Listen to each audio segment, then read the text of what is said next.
বাংলাদেশের মানুষ যতই এই যে ভারতের বিরুদ্ধে জিহাদ করবে, গাজওয়াত উল হিন্দ করবে, এগুলো তো তারা সারাক্ষণ গত 1.5 বছর ধরে তো আমরা প্রতিনিয়ত শুনি বাংলাদেশের মানুষের কাছ থেকে, তাই না?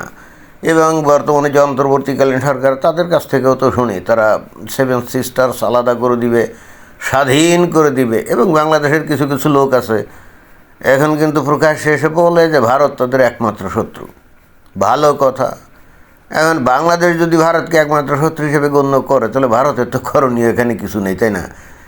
আমি মনে করেন বাংলাদেশ, আমি যদি মনে করি যে ভারত আমার শত্রু, এবং কোনো কারণ ছাড়াই, অথবা কিছু কিছু কারণ হয়তো আছে, তো এখন এক্ষেত্রে ভারতের তো করণীয় কিছু নেই, তাই না?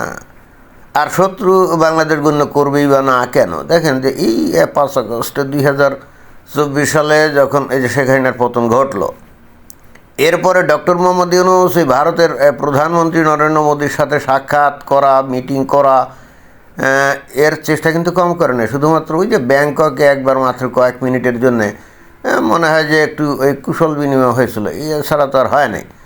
আর ভারতের রকম সকম দেখে যেটা আমরা মনে করি, বা যেটা পরিষ্কার বোঝাও যায়, যে তারা বস্তুতই অন্তর্বর্তীকালীন সরকারকে কোনোভাবেই তারা কিন্তু স্বীকৃতি দেয়নি। এবং যত বেশি তারা স্বীকৃতি দেয়নি, তত বেশি কিন্তু বাংলাদেশের এক শ্রেণীর মানুষ কিন্তু প্রচণ্ড রকমভাবে ভারত বিরোধী হয়ে গেছে। এবং যদিও আমরা জানি যে বাংলাদেশের রাজনীতিতে যদি টিকে থাকতে হয় বা জনপ্রিয় হতে হয়, তাহলে পপুলিস্ট আইডিয়া হলো ভারতের বিরুদ্ধে কথা বলতে হবে, ভারতের বিরুদ্ধে বিষোদ্গার করতে হবে, দরকারে ভারতের বিরুদ্ধে জিহাদ ঘোষণা করার কথাও বলতে হবে। এবং সেক্ষেত্রে দরকারে এমনও বলতে হবে 10 লক্ষ, 15 লক্ষ, 20 লক্ষ লোক কিন্তু প্রশিক্ষিত আছে, তারা রেডি আছে, and they are always ready to attack India. এরকম কথা হচ্ছে এত কিছু ঘটে গেল। আমরা দেখলাম যে ভারত শুধুমাত্র তাদের যে 7 সিস্টার্স না, ওই যে শিলিগুড়ি করিডোর যেটাকে বলা হয় নাকি, ওই যে চিকেন নেক মানে যে মুরগির ঘাড়, চিকেন মানে কি মুরগি, তাই না? চিকেন স্নেক মানে মুরগির ঘাড়। তো বাংলাদেশের মানে ভারতের যদি ওই অংশটা দেখা হয় যে শিলিগুড়ি করিডোর, তো আসলে তো ইট লুকস লাইক মানে চিকেন স্নেক, কথাটা তো ঠিকই আছে, তাই না? তো বাংলাদেশে যখন পাকিস্তান থেকে নানা রকম ওই যে সেনাবাহিনীর লোকজন, ISIর লোকজন এসে নানা তৎপরতা চালাচ্ছিল, ভারত কিন্তু তখন দেখা গেল কথা নেই বার্তা নেই, ওই চিকেন নেকের ওই আশেপাশের অঞ্চলে কী করলো, তারা মিলিটারি ঘাঁটি এগুলো বসালো। তো এইবার তো এইগুলো বসাতে কি ভারতের খরচ গেছে না? কোটি কোটি টাকা তো খরচ গেছে। বাংলাদেশকে যতই হেলাসেদ্ধা করুক না কেন, শেষমেশ বাংলাদেশকে তো আমলে নিতে হয়েছে, তাই না? আর ঠিক সেই কারণেই কিন্তু ভারতকে চিকেন স্নেক অঞ্চলে কিন্তু কয়েকটা মিলিটারি বেস কিন্তু তৈরি করতে হয়েছে। এবং এটা তো বলা বাহুল্য, এগুলো করতে তো পয়সা কোটি খরচ গেছে। আমরা কিন্তু ভাবতেছিলাম না জানি কখন ভারত কি কামটা করে দেয়, কি তাদের ব্রাহ্মস মিসাইল টিজাইল কী জানি আসে না, ওটা মেরে টেরে দেয়, কিন্তু মারে ডারে নাই। কিন্তু ভারত তলে তলে এমন শয়তানি করছে, এই যে এখন যার এই যে কিছু নজির আমরা এখন দেখতে পাচ্ছি, তাই না? এই যে ইউরোপীয় ইউনিয়নের সাথে কি FTA চুক্তি করছে, ফ্রি ট্রেড এগ্রিমেন্ট। এবং এই এগ্রিমেন্টের ফলশ্রুতিতে বাংলাদেশের যে ভয়ঙ্কর ক্ষতি হবে, এতে কিন্তু কোনো সন্দেহ নাই। কথাটা কেন? এইটা যেমন বাংলাদেশের অর্থনীতি নিয়ে যারা গবেষণা করে বা তথ্য তালাশ নেয়, তারা যেমন বোঝে, কারো কমন সেন্স থাকলে সেও কিন্তু বুঝতে পারে। কারণ এই ভারত এবং ইউরোপীয় ইউনিয়নের এই ফ্রি ট্রেড এগ্রিমেন্টের মধ্যে গুরুত্বপূর্ণ যে বিষয়টা আছে, সেটা হলো যে পোশাক শিল্প মানে গার্মেন্টস পণ্যের ওপরে ইউরোপীয় ইউনিয়ন নাকি কোনো শুল্ক ধার্য করবে না, অর্থাৎ বিনা শুল্কে বিনা বাধায় ভারত থেকে এইগুলো ইউরোপীয় ইউনিয়নের দেশগুলোতে প্রবেশ করবে। তো তাই যদি হয়, তাহলে এটা কি বাংলাদেশের জন্য ভীষণ অশনি সংকেত না? আমি অন্য একটা ভিডিওতে কিন্তু বিষয়টা মোটামুটি একটা ব্যাখ্যা দিয়েছিলাম যে বাংলাদেশ বা এখন ধরা যাক যে বাংলাদেশকে ইউরোপীয় ইউনিয়ন মনে করেন যে শূন্য শুল্ক দিল, অর্থাৎ কোনো শুল্ক দিল না, ভারতকেও দিল না, ইটস ওকে। সেক্ষেত্রেও ভারতের কাছে বাংলাদেশ টিকবে না, এখানে না টেকার অন্যতম কারণ আমি দেখাইছিলাম যে ভারতকে তো ওই এই পোশাক শিল্পের যে কাঁচামাল যেমন সুতা বা তুলা আর অন্যান্য আনুষঙ্গিক যন্ত্রপাতি এগুলো তো তাদের কিনে আনা লাগে না, তাই না? এগুলো তো তাদের দেশে উৎপাদিত হয়।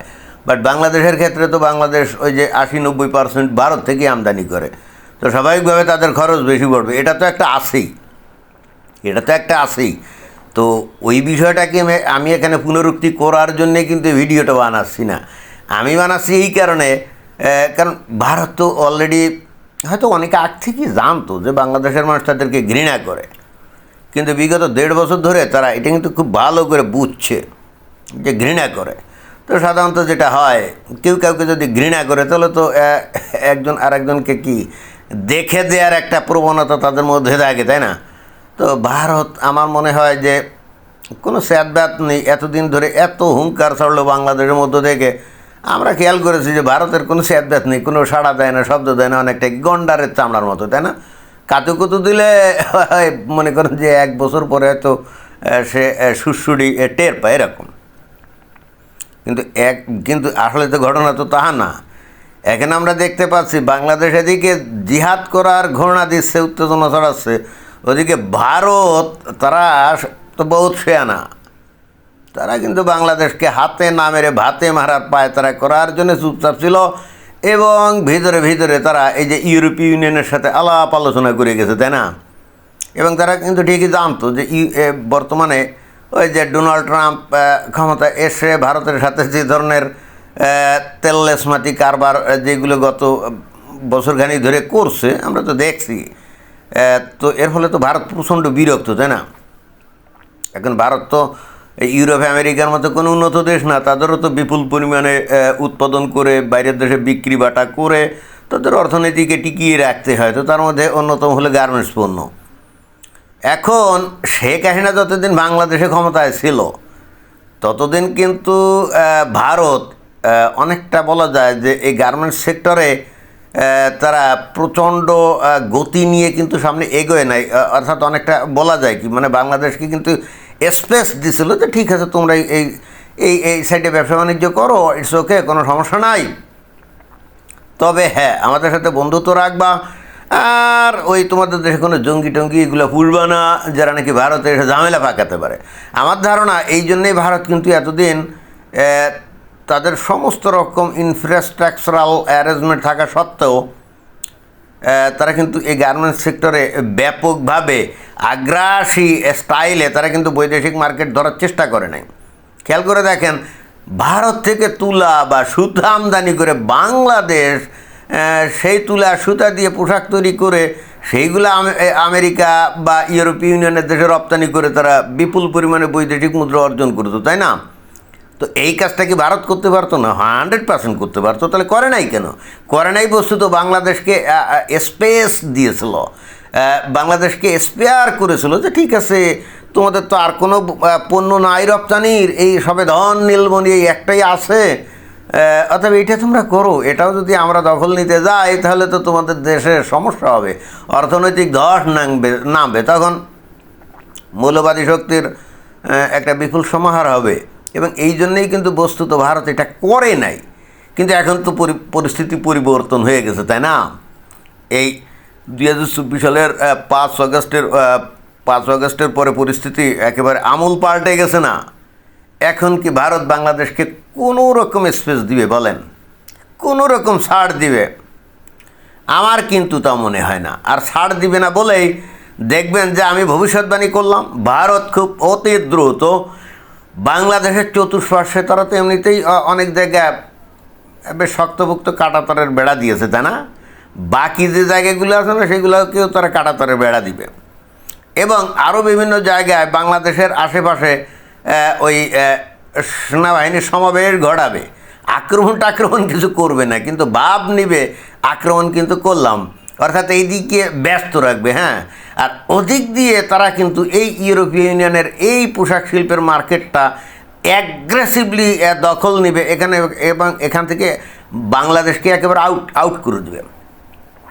এবং বাংলাদেশ সেক্ষেত্রে কি ভয়ঙ্কর অর্থনৈতিক সংকটের মধ্যে পড়বে। যাদের ন্যূনতম কমন সেন্স আছে তারা কিন্তু ঠিকই বুঝতে পারেন, তাই না? এবং আমার কাছে কেন জানি মনে হচ্ছে ঘটনা সেইটাই ঘটতে যাচ্ছে। অর্থাৎ এতদিন ভারত বাংলাদেশকে একটু সদয় দৃষ্টি দিয়ে দেখছিল যে ঠিক আছে ওরা করে কমে খাক, কিন্তু তার পরিবর্তে বাংলাদেশের যখন কৃতজ্ঞ হওয়ার কথা সেটা তো হয়ই নাই, উল্টে তারা ভারতের বিরুদ্ধে জিহাদ ঘোষণা করে। তো ঠিক আছে বাবা, ইটস ওকে, ফাইন, চালু রাখ, জিহাদ জারি রাখ।